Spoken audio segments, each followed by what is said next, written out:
When in Rome, easy, you make cacio e pepe, a creamy pasta bursting with flavor. And we're back in the eternal city of Rome for another Roman classic, cacio e pepe. As you walk down the alleyways in Trastevere in a beautiful spring day, you feel hungry, you go to a trattoria, what best thing to eat than some lovely cacio e pepe? But you don't have to be in Rome to have a good cacio e pepe, because I'm going to show you how to do it in this very windy day. First thing is the pasta, which we put to the boil. But come and see this pasta. Can you look at the texture? You want high quality pasta when you make cacio e pepe, because what you're trying to achieve is having very starchy water that will create the emulsification that we need. So we have high quality pasta. We're not going to put too much water in the pot because we want to have as starchy water as possible. Pinch of salt, as always. And the pasta goes in. With the pasta in, which takes about 10 minutes to cook, is exactly the time we need to prepare the cacio e pepe. So first thing first, we take fresh pepper. It's always nicer to grind your own fresh pepper. And we grind it in this pestle and mortar, coarsely, as we did here. We then take the pepper and we put it in a hot pan. And we want the pepper to start toasting. As the pepper toasts, you get this amazing flavor coming out. You can feel the peppery coming out of this. And you leave it here for a few minutes. The pasta has been in for 6 minutes. So we take some of the water and we put it with the pepper. You can already see it's emulsifying. And this is also the time to deal with our pecorino cheese. So we take Pecorino Romano, what else we're in Rome. Take a little of the starchy water and we start mixing it up. We want the cheese to melt. We add a little bit more pecorino.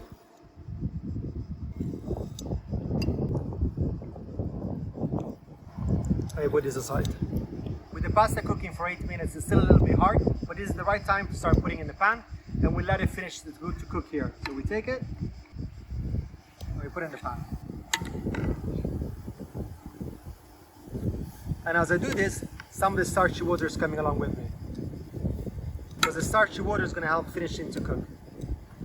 And it's also going to help to emulsify and create that beautiful creaminess that we're going for. This of finishing to cook the pasta inside a pan, adding the water, is a classic technique in order to achieve those creaminess without adding the cream, because you're using the starchy water from the pasta to emulsify and create the cream. But when you do this, it's important that you keep stirring all the time. You don't want neither the bottom to burn, but at the same time you also want an even cook throughout all the spaghetti.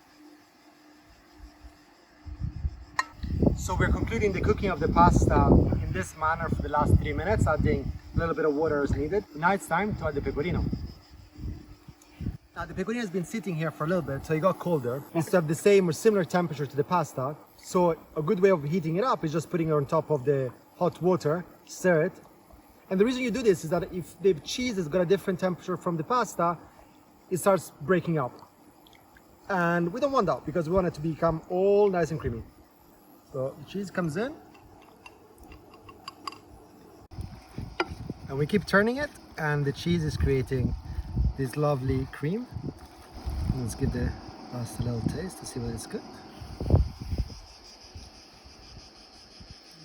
I think we're ready with our cacio e pepe. It's time to plate up the cacio e pepe.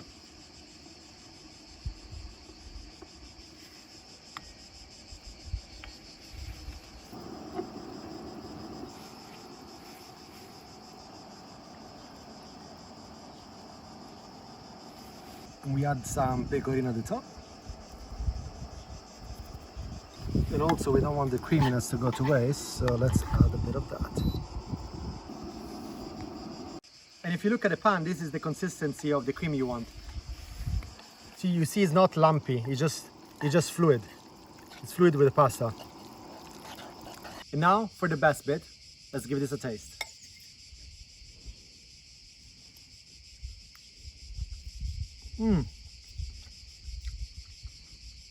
It's very creamy. The pepper is very strong. It's a great combination with the pecorino. The pasta is great because we had high quality pasta, so it still feels very al dente, and the texture grabs all the cream and pepper we've created. Look at this. Okay, guys, try it and buon appetito.